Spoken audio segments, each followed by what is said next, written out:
Till now, you've already understood what cryptocurrencies are, you're familiar with how the adoption happened, what kind of market participants are there in the cryptocurrency market and even in traditional markets in general.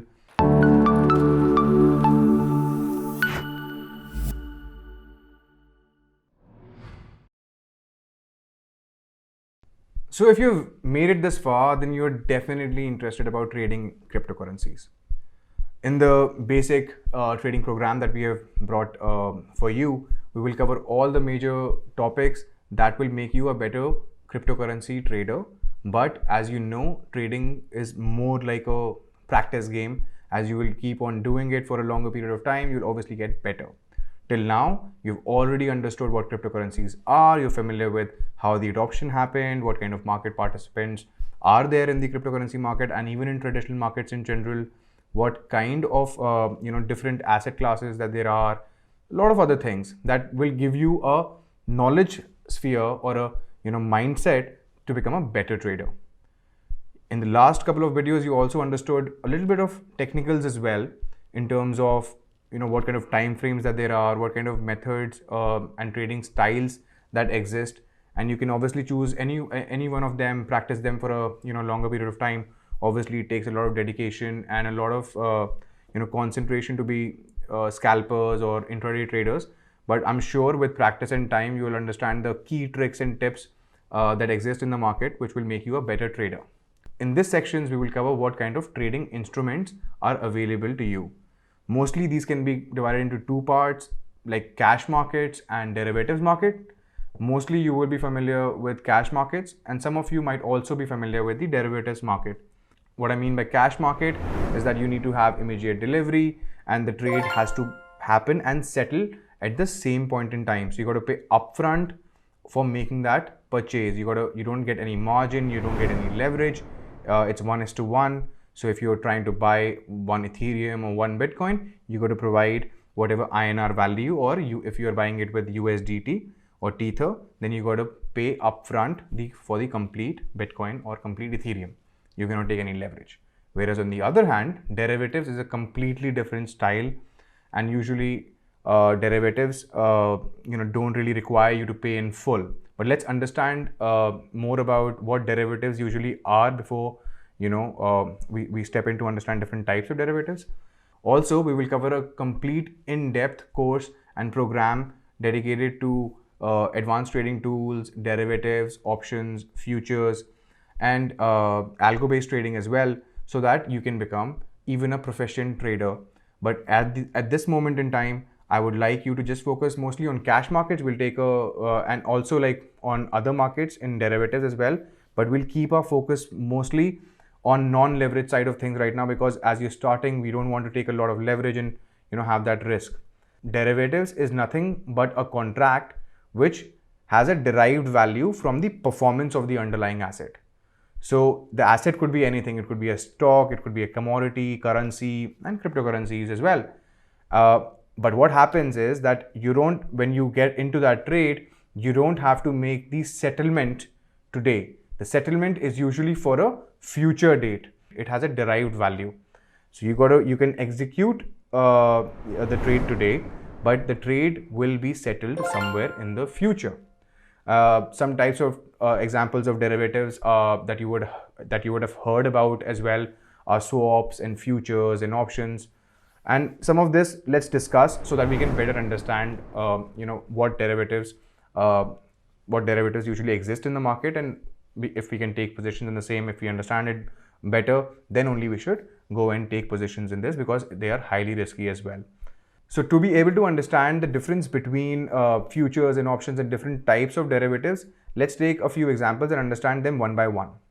Futures are generally a contract where the transaction happens at a pre-decided price, but for a future date for settlement. So for example, if you and I agree that I'll buy a Bitcoin from you at a fixed price of, let's say, $35,000, 2 months from now, that means I've agreed that 2 months later, I will pay you $35,000 for one Bitcoin. Now, this is a kind of a future contract. Whatever happens after 2 months, even if it is $37,000, even if it is $35,000, or even if it is $30,000, the contract is in place. It's a future contract, and after 2 months and the expiry, the seller will give you the Bitcoin. And obviously, if the Bitcoin, you already had a fixed price, you had a $35,000 price marked to it, and the market says that it's a $40,000, it's at $40,000 right now, so you've just made $5,000, and obviously the seller has lost $5,000. This is in the case of a future contract where you need to take the physical delivery. The settlement happens because you have to take the delivery. You have no other option. And then there is the options contract. In the options contract, the right of the asset is given to the buyer, but the buyer does not really have an obligation to purchase or sell it at a predefined price. There will always going to be a strike price on a particular date, but it's not going to be predefined. And these are options, and at the same time, you are not going to be forced to take the physical delivery of the asset, or you don't have to, completely settle. You have the choice of doing so and not to do so.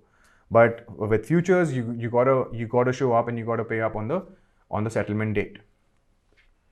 So I know these are like far-fetched things, and that's why we'll cover all of this in the advanced section. We'll concentrate more on the cash markets, or we call it the spot markets, where we'll be not using much leverage in this one, but we'll definitely go into leverage or margin-based trading, or even looking at futures in our advanced sections, so that you have a familiarity with everything that one needs to know. After these sections, we'll be covering a lot more in terms of how trend analysis are conducted, what kind of bar charts that are there, what kind of data representation that they show you on charts, how can you identify patterns, and through indicators.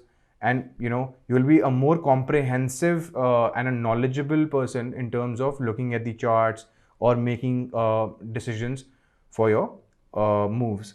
So let's dive in and see what kind of different trading instruments can we trade on the CoinDCX platform. Although, like I said, that in this crypto trading course for beginners, we will focus more on the spot markets, because we don't want to encourage you to take margin positions at the moment. We want to make you a better trader, and then slowly, when you feel comfortable, you'll start taking leverage positions and even be able to understand futures or margins and use them in a much better way. Right now, let's try to see the spot trade, which basically means the cash market. And we have already selected the Bitcoin INR chart, and we can see we are on a daily chart.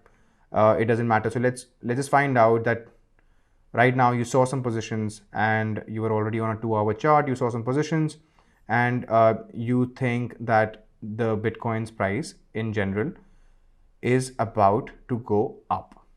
All right. So what you need to do is you need to buy a Bitcoin, and as you can see on your right hand navigation, that there is a button saying buy Bitcoin. As soon as you go, and as I've already selected market, and I was trying to explain you what cash markets or spot markets really are, you can see that if we have already selected, we want to buy Bitcoin. If you would have selected sell Bitcoin, you would have already needed to have Bitcoins in the account. So let's just say buy Bitcoin, and you wanted to buy one. You want to buy 1 Bitcoin. What this means is that if you really wanted to buy 1 Bitcoin, it says that you had to pay right now. As you can see here, you had to pay 26,51,849, which includes a transaction fee of 0.1%, and you had to take and settle the price right now to have 1 full Bitcoin in your account. The other options, so let me just not do that and see other type of options that exist. There are margin trading options and future trading options. Futures we just talked about. So there are many pairs available on CoinDCX right now to trade futures. Right now we're not going to go into futures much, because this will be covered in the advanced section. But if you do really want to know more about futures and trading in futures, then as a curious learner, you should first finish the basic trading course, and then we'll get towards advanced trading section and help you with the future trading calls. Because again, leverages means that you need to really understand trade management and risk management more than anything, even about your position sizes, and really become a good trader first, and then go into this. Before that, we'll be using the spot markets more when we talk about any other thing. And I think as a beginner trader who's just getting into it, you should not take much leverage, because it will expose your risk to be on a higher side, and you might not be able to make profits out of them. So that's pretty much it for this one. In the next segment, let's try to understand how we conduct technical analysis, how we can get into these charts better, how we can define some value for ourselves from this chart that is in front of us, and truly make some winning trades.